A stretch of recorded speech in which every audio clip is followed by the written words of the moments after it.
Hi, everybody.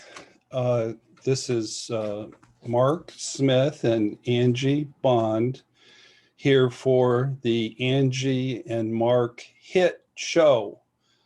And HIT stands for honesty and integrity and transparency, just some underlining values that Angie and I have in terms of recovery and healthy relationships. We got so much positive feedback last week.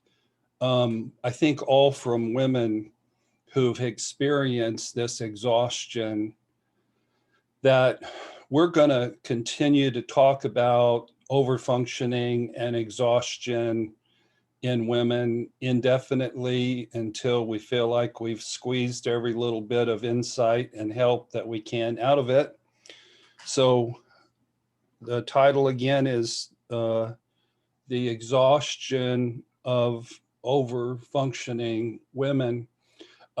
Angie's going to share stories and I'm going to share stories. You know what? Um, Men overfunction in different ways. Through my work as a therapist, I have noticed that this syndrome happens mainly in women, but I have a few stories from my childhood that I wanted to sprinkle in. But Angie, you had a story you wanted to start with, so tell us your most painful story of this overfunctioning syndrome. Well, I think my most painful would probably be, as a mother and as a wife. Um, I think I mentioned on the last episode that I had a baby. We're probably not really, we weren't in a good place in our relationship, but anyway, we had a little boy, and right after I had my firstborn, my husband transferred about 2 hours away. And so I was left to be a first time mom by myself. And I did have family nearby at that point, but just 2 months later, I moved 2 hours away from all my family. Uh-oh. So I was very overprotective of this little being that, I finally had experienced unconditional love for the first time in my life, and did everything for him, did everything with him, did not have a babysitter, would not have a babysitter. Uh, my parents were just dying for the chance to keep him overnight and things. And I wouldn't let go of that control. It just scared me to death to think of somebody else taking care of him besides Right. me. Right. Um, and then I had, of course, a second child. And then when I was pregnant with our third child, we moved even farther away from my family to, kind of where I live now, south of Nashville, Tennessee. So, um, moving to a new place, no family at all, within reason. It'd take a good half day or so to get to me. I just, again, did it all. I took the kids to doctor's appointments. I um, took care of the house. I took care of the yard. As a matter of fact, we moved into a new house, and I was due with our third child on July 8th. And the day before, I had already landscaped and laid yards and yards of mulch, and that's probably why I went into labor. And that was in July of that season. But after I had our third child, as they started to settle in, that's when, I always had to do more. This is before Pinterest, thank goodness. I don't know how moms today, try to keep up with that. I know there's a Pinterest fail hashtags, and so you can kind of make fun of yourself when it doesn't work, but there's an intense pressure for moms to, be the best these days. Is that And what you do on Pinterest, is put pictures of like great feats of motherhood or something?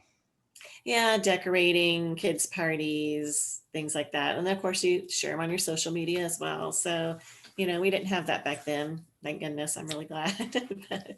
So I just feel like moms are under a lot more pressure now than I was then. But even then, I couldn't just have a simple birthday party. I had to have a birthday party with a theme and with a craft that the kids took home, and just always kind of overdoing, and having, putting all that energy into really volunteer work like that, and the birthday parties, special occasions. I had little energy for myself. I had little energy really to devote to the kids. I'm not one of those moms that likes to sit down and, play Barbies or anything like that. But I think perhaps if I had just dialed it back and been true to what was really important to me and to the kids, that maybe I could have been a little more involved, and maybe I could have had the patience and the time to set boundaries with the kids, with my husband, to give them more responsibility, and then to not be the over functioning and kind of level out that playing field. Talk So, about the exhaustion part. well, you know, I would get up and do it all. Basically, get up in the morning, the kids are up, and we go full tilt. Our day is pretty much planned. Of course, it's been a few years, but during the summers, it was you get up and do a little bit around the house, take the kids for a walk, take the kids to the pool in the afternoon, you cook lunch, cook dinner, and activities at night. And same during the school year, probably even worse, even though, when they got into school, I did have a little bit more freedom during the day, but very scheduled. Um, Go to school, come home, what homework do we have? Or quick, throw everybody in the car to take them to gymnastics or taekwondo or dance, or, whatever they were doing. I did have when I was a stepmom and I had five kids and a stepson, we did start to limit the activities for the kids, to Probably had to. That yeah. But it was, it's crazy just to, you have to like pick up McDonald's, or whatever for the kids to eat in the car, typically en route, helping kids with homework while you're sitting waiting for one to finish their activity, or dropping one off and flipping over to the other activity and back. Um, and there was no time for me. And by the time you get the kids into bed, there's no couple time, there's no individual time. It's just thinking about what has to happen on the yeah. next day and the next day. So a couple things about that. Um, if you grow up in an environment that's safe, then when you're an adult and you have children, you sort of have a developmental task when you're little, is it's called basic trust or basic mistrust. And if your needs weren't met, then you develop a basic mistrust of the universe. And that's what makes for helicopter moms. So many moms, I've got a couple coming in this week, um, uh, where I had actually worked with their parents 30 years ago. Uh, Hmm. and I, with a lot of these parents, I would that have that enmeshment dynamic and the exhaustion with the mother. I, I tell them, if you continue with this enmeshment, this is what's going to happen. And they come back in with their adult children, and they're like, "Damn you for being right about that," Hmm. because what you said it's counterintuitive. You think if you try harder and love more, the kid will turn out better and be safer. But if you love yourself more and love them an appropriate amount, they're actually better off. Right. And that's hard to see at the time. It's hard to see at the time. It's people have likened fear to being chased by like a junkyard dog or something. It's like it's something scary, so you have to try hard. And then like later on as a single mom, of course, I wanted my kids to have everything that their friends had who had, dual income families.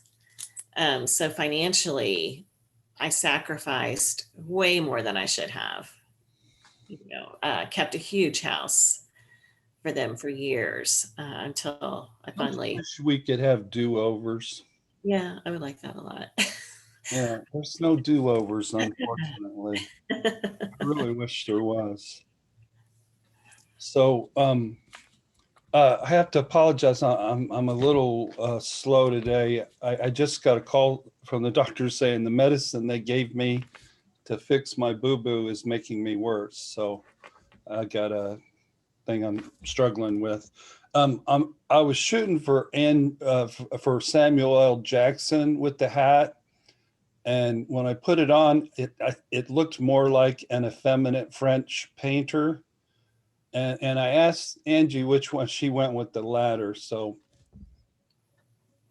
I'm metrosexual, so it works. But I wanted to share an experience. This one actually was in my adulthood, my early adulthood, the summer of 1978. I was just completed my freshman year at Taylor University, which I consider the best year of my life. I had so many friends. It was a small college, a Christian college. And one of the things that was nice was there was enough food to eat, because the whole time I was growing up, there was never really enough food. But I really liked it there. But one night my mother called me crying about how hard it was to deal with my younger siblings. I had 4 younger siblings. So what happens with rescuing is if you haven't healed your own woundedness and you see somebody out there that you care about in pain, it's an addictive, compulsive need to try to fix them and help them. So I went around and told all my friends that I wasn't coming back to Taylor. I didn't reapply.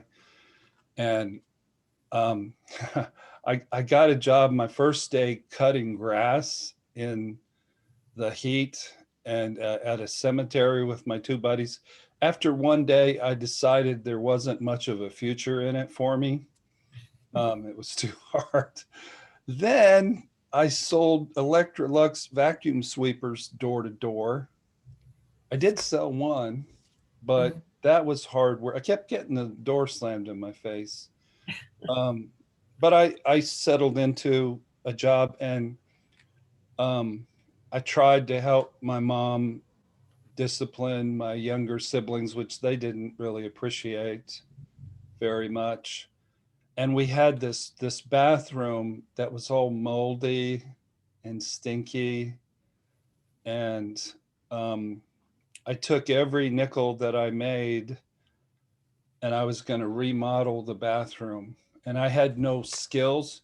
And it isn't like today, there wasn't YouTube where you could look up how to do something right. I just did it as best as I could. And so I took tile and grout, and it looked really bad.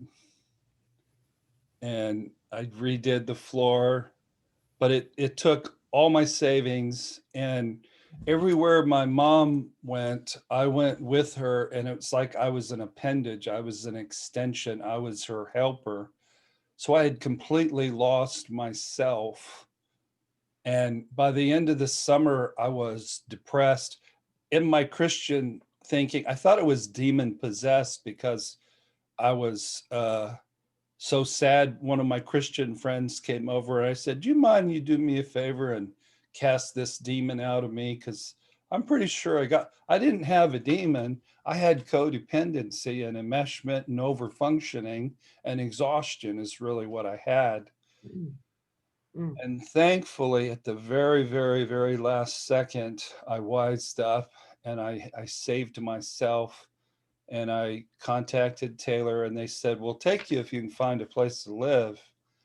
And there was this eccentric bachelor who lived across the street in a big house, and he let me stay in a tiny room, and I got to go back to Taylor, and I didn't have any money to buy any clothes, and I was depressed and I was a wreck, but I was so depleted. I had used my everything up to create this. The bathroom was improved. It was just ridiculous looking, you know. Um, but it fit into um, a lifelong pattern of besides my first relatively healthy marriage of my mother would use people for money, and she was squeezing me dry of my time and what little money I had. And so I made that for the past 15 years sort of a pattern of over functioning financially and funding, you know, women uh, owing to a lack of self-love. One of my definitions of codependency is you're in the wrong place with the wrong people at the wrong time for the wrong reasons. And I thank God that I finally figured that out. And during that sophomore year, I met my future wife, and who had my children, and so I think I was in the right place. But that's one of the more depleting, exhausting, codependent experiences of my life. mhm. What's the next one on your list, Angie? Well, I would say probably in college, and as an over functioner, I think you look for value in yourself in outward means. Like the more I accomplished, the more valuable I felt. I didn't really, I guess I didn't really love myself. I didn't really value myself. So I guess my junior year in college, my sophomore year, I lived with my best friend, and we had a fun year that year, I will say. But junior year, we moved off campus, and I needed to get my kind of life back in order because I'm very goal oriented. I wanted to graduate on time, which means I was taking 18 to 21 credit hours every semester for 2 years. Plus, we had a little thing called Maymester and then also summer school. So I was going to school year round, so I graduate on time. And, and then, I had opportunities to get involved on campus. I became a Grand Prix promoter. There's a little go kart race that they do every year. Then went on to be a junior board member, and I was in charge of a fashion show, I remember. And not only was it, I had to create this fashion show, I had to use all the Grand Prix promoters, get them to the mall to have outfits selected from stores that I had solicited donations from. I picked music. I remember standing in our apartment choreographing the music because it had to be over the top, of course. Choreographing too. Yeah, yeah. You just couldn't walk down the aisle. No, we had to have a huge show. Um, so I'm doing that. I am working 2 to 3 jobs at a time, part time. I remember I had a job at the mall at a little women's retail store. And so you had to dress in their clothes. And then I was a hostess at a restaurant downtown Lafayette. And I would literally, I learned to change my clothes as I was driving. Superwoman would real quickly change her clothes as she was flying from one gig to another. And then, you know, because nothing else is going on, I remember one year I volunteered to organize a fashion show to benefit muscular dystrophy at the mall. Had nothing really to do with Purdue at all. And again, you know, same type of scenario. I just did it all. I didn't even take any help.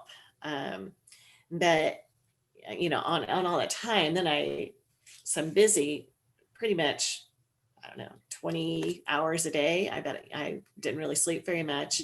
You And began your over-functioning career very early, you know, in college. I did it in high school too, I, just because I would get that value. And Mark and I mentioned this one time before. When you get into this over functioning mode, you get this high. You get a high from it. get It's addictive. adrenaline really starts to flow. Yeah. And so it's almost like you can't stop. And you know, it's very important to recognize that and take a step back and ask yourself, you know, is this all that important? Yeah, yeah. I did a group of for women for codependency, and many of them were overfunctioners. And the first week, as an icebreaker, I asked them, "Hey, what do you do for fun?" And they all just sort of looked around, and they say, "Well, I used to do this and I used to do that."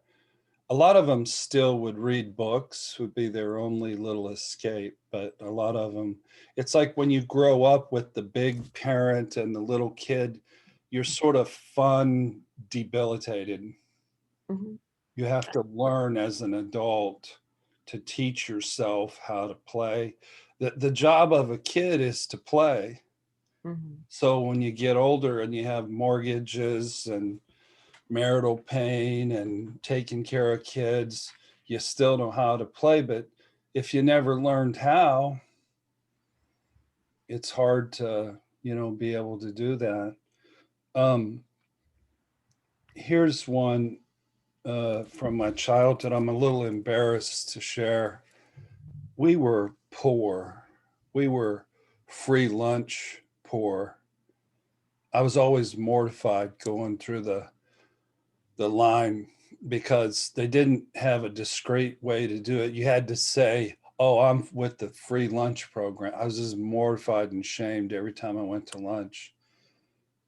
We were big wheel of government cheese poor. I mean, we was poor. We were food stamp poor, and but we also, my mom was above housework, and she assigned it to some of my younger step siblings. At one point, we had 9 kids in the house, and like an unsupervised kid, sometimes they would take dirty dishes and they would hide them in the cabinets, and we soon had a really bad cockroach problem. Mhm. And I considered cockroaches like almost like little demons, you know. They just scared me and made me feel bad. And so every once in a while, as a family hero over functioner, I mean, it sounds silly, but I would um, I would kill a bunch of cockroaches. I would clean the kitchen and clean the house. And one time I moved the refrigerator and there were like a million cockroaches, and I think I killed every last one of them. And then you clean up and you get done and you have this wonderful feeling. I felt like a hero, Mhm. you know. Did my mom come home and throw a ticker tape parade for me? No. Did she even thank me? Probably not. um, but that's what overfunctioners do they're either grinding themselves, and sometimes you get a little high of feeling I felt like a superhero. I could be called Cockroach Man or some or some such thing. That was one of my over functioning stories from growing up. And yeah, that would have been difficult. When I was a single mom of 5 kids, I qualified for women, infant, and children, and even to go through the grocery store, to get formula and things like that. It's just very difficult for somebody that is self-sufficient in so many ways, and then to Went against your grain. it did it's really hard to accept help, ask for help, or anything like that.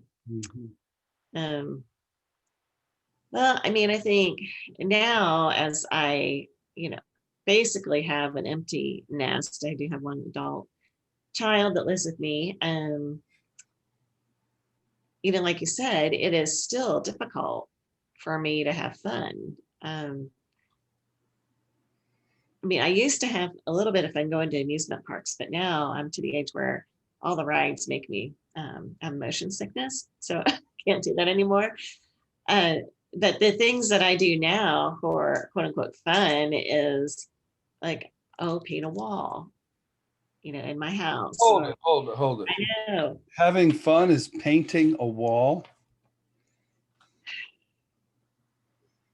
Well, and okay, I crochet, but even that seems to have like it's not like I just make things I don't make things for fun. I make a blanket for one of the kids, and then I make another blanket for one of the kids. And now I have 2 more blankets to make for the kids, which is fine. And, it's something for me to do at night, but it's still difficult for me to have fun. And I think back when I was saying earlier, as a young mom, I wasn't one to sit and play with the kids. I don't think I knew how to play then. And it's, how do you learn to play? How do you play with a kid if you don't know how to play to begin with? Mm-hmm. Mm-hmm. Yeah. Yeah. Huh. The last one I wanted to share, people have probably, if you've watched our shows a lot, you've heard me talk about. In 1969, when I was 10, my mother had her 7th child. These people who shouldn't have had even a goldfish decided to have 7 children. And my mother was a singer, and she was in her nightclub phase. And my dad had volunteered for Vietnam for the 2nd time to get away from my mother. You have a mean wife if you volunteer for Vietnam to get. I mean, he wasn't seeing combat. I think he was gambling, in a safe zone. But so little Lisa Marie was born on my mother's birthday, September 6, 1969. And soon, I don't even know how it happened, but soon I found myself feeding her, changing her diaper, changing her clothes, and playing with her. And we were just attached together. We were bonded. I still have her little jumper outfit that she wore. I see it almost every day. I pull out a drawer and see it, and I think about her. But on November 15th of 69, I got up in the middle of the night, 3 o'clock in the morning, and fed her. And then about 7, I was woken up with had a sister named Brenda, and she ran through the house saying, "Lisa's dead, Lisa's dead, Lisa's dead." And she had died of crib death. And all that time, all those years, I blamed myself because I was the last one to touch her. I was the last one to feed her. And nobody ever sat me down and asked me how I felt. We didn't get to go to the funeral or anything. But when you go through something like that, I often tell people that I wasn't a surrogate father. I was her mother. And it does develop a nurturing side of you as a future rescuer. My career as a therapist was probably cemented by, those really just from September the 6th till November the 15th. But it's amazing what a bond. For many years, every November the 15th, I'd have a long cry, just, longing for that smell of the little baby, But I never should have been put in that position. I should have been upstairs asleep, just being a goofball and being a little kid. But when you have under-functioning, self-centered or narcissistic parents, somebody had to feed the baby, So yeah, that was one of my over-functioning things. And when you learn to over-function as a kid, you just sort of carry it into high school and college, and then into your work life and into your relationships. So Yeah, and we had, vastly different childhoods, growing up. Even, I jumped kind of around place to place, but certainly I never had to worry about what I was going to eat or what I was going to wear. And although I thought in my mind for a minute I was going to have to take care of my baby sister, I didn't actually have to do that. So, I guess anyone can come into over functioning, even from vastly different circumstances. That's doesn't matter how much money a family has, it matters how present the parents are. mhm. Talking about under functioning, we determined to set an alarm for 28 minutes. I didn't actually turn it on, Angie. I think we're at about 26 minutes. I think we've got about 4 minutes if we're going to hit our goal. But you have another one you wanted to share? Well, not, I don't know if I necessarily have another one I wanted to share, but I did want to take a few minutes to just kind of put it out there to our audience and, say, think about, in ways that you're over functioning or what might have caused over functioning. And if you wanted to reach out with comments, we got some great comments on the last video. If there's Questions? yeah, questions like what would you like to explore? I mean, certainly we're going to move on to topics like, how do you stop over functioning? What are some tactics you can use? Things like that. But if there's somebody out there that is at a loss, we'd love to hear from you. And, last time I gave my email, but I did go ahead.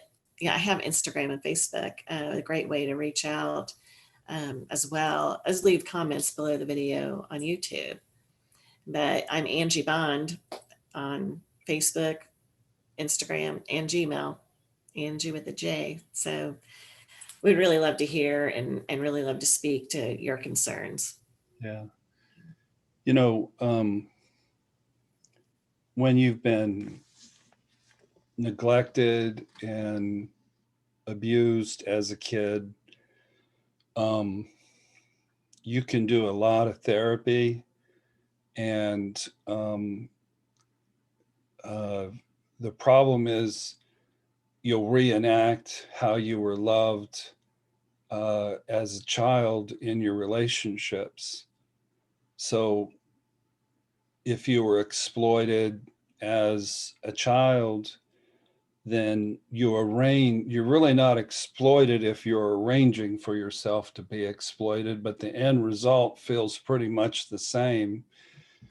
We try to teach people not to feel victimized, but that really is the key piece, is learning what it looks like, learning what it feels like, learning how it would change your everyday schedule to genuinely love yourself and not be selfish in any way, shape, or form. But sometimes the best way you can be present for somebody else is to take extra special good care of your own self, and love yourself. I would agree with that. Yeah. Yeah. Thing to do. So we did hear back from a lot of people who were sort of thrilled about this topic, and a lot of them said, "We can't wait for the next show." Mhm. And I was sick over the weekend, and we didn't get a show made on Monday. And Angie's like, "When are we gonna do a show? When are we gonna do a show?" So I'm glad we got a show out for you guys, and you really can change this. I mean, how recovery works is, first you got to see the problem, and you got to be sick and tired of being exhausted.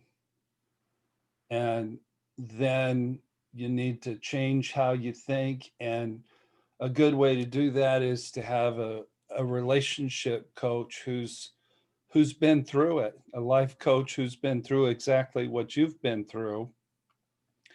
And then there's some inner emotional healing that needs to happen. And then you can launch the new you, the healthier you.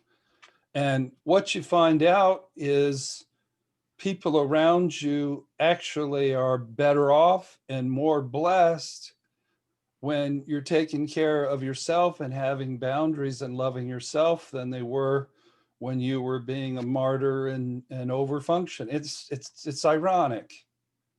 Right.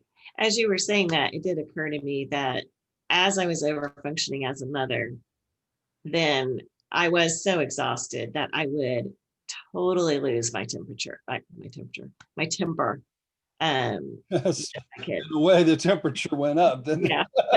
Yeah. It went everywhere. And, that doesn't serve them well. It doesn't serve, you well.